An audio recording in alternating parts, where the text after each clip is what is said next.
Globalna kriza i recesija pojačava i rizik prilikom ulaganja u nove poslove.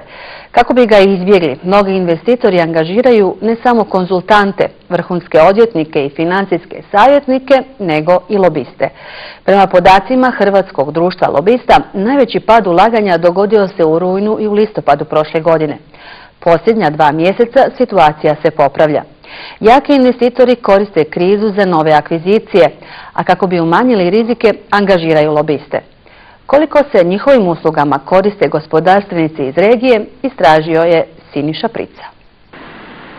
Kako bi osiguralo poslove, proširilo tržište i smanjilo rizik, gospodarstvo traži utjecaj, a imaju ga lobisti.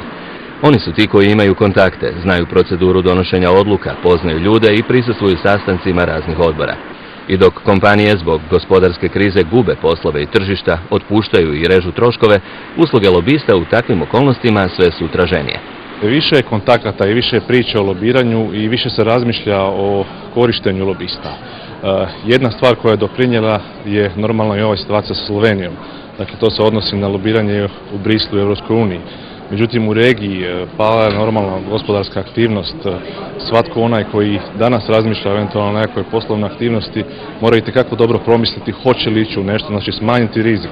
A stvari lobiranjem hoćemo smanjiti rizik i hoćemo ostvariti bolji utjecaj. Lobisti, kako sami ističu, niti žele niti mogu zamijeniti ulogu vlade ili sabora, potrebne reforme ili hrvatske pregovarače s Europskom unijom, ali mogu pomoći. Osim u političkim pitanjima, njihova je aktivnost posebno značajna u ekonomiji, a kompanijama mogu pomoći da prebrode krizu i prežive u nepovoljnim okolnostima. Da li u smislu donošenja nekog zakona, da li u smislu smanjivanja određenih poreza, parafiskalnih nameta, dakle na koji način razgovarati sa državom, razgovarati sa politikom, lobist je onaj koji u stvari radi između politike i gospodarstva. Neophodne reforme su veoma često blokirane neprikladnom legislativom. Ono što sada mi možemo učiniti je iskoristiti vrijeme usporenih ulaganja kako bi uklonili takve propise. Time bi stvorili bolju platformu za novi početak, čim se novac počne vraćati na tržište. Osim smanjene likvidnosti i teže dostupnosti svježeg novca, kriza direktno utječe i na industrijsku proizvodnju u Hrvatskoj, koja je u veljači ove godine u odnosu na veljaču 2008. smanjena za 7,5%. Pada i izvoz, za kompanije gube vanjska tržišta. Hrvatske su tvrtke tako u veljači ove godine izvezle roba u vrijednosti 5 milijardi 300 milijuna kuna, što je 3,8% manje nego u veljači lani. Što se tiče vanjskih tržišta, tu vam uvijek postoje dvije vrste kanala, jedni su formalni, drugi su neformalni. Često puta su ovi neformalni kanali znatno bitniji i važniji i upravo u tom dijelu lobisti, ako imaju nekoga poznatog, mogu itekako pomoći, jer jednostavno svjetsko tržište, bez obzira na ovu krizu, je dalje jako veliko i postoji puno mogućnosti.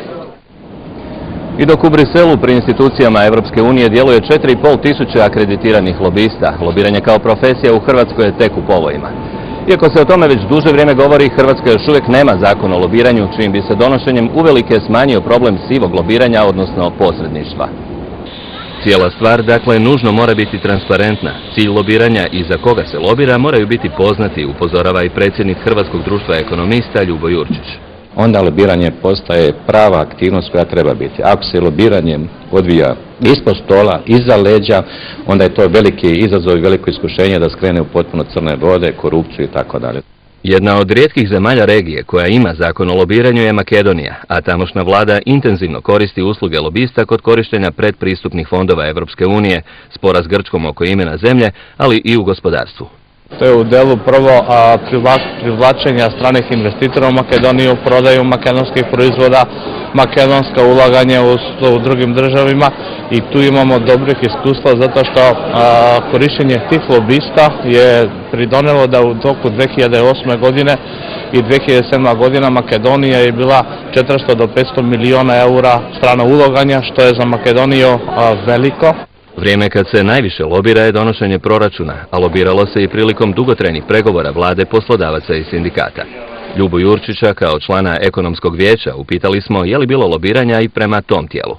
Pa je, bilo je od interesnih skupina, različitih vrsta, različitih poslodavaca, glede recimo rada, ne rada nedjeljom, glede neki poreza i trošarina i tako dalje, to su normalno, to uvijek postoji. Samo je, kad se zna da to postoji, ne treba zatvarati oči pred time, nego treba to sve zapravo izvesti na transparentan način, na površinu, na vidjelo i da se jasno definira interes. U Hrvatskoj kao i u svijetu tanka je granica između lobiranja kao legitimne pozitivne aktivnosti i netransparentnog lobiranja koje nije zakonski regulirano. Stoga je i glavni cilj Hrvatskog društva lobista, koje za sad ima 76 članova, donošenje zakona o lobiranju kao i osnivanje obveznog registra lobista pri Hrvatskom saboru.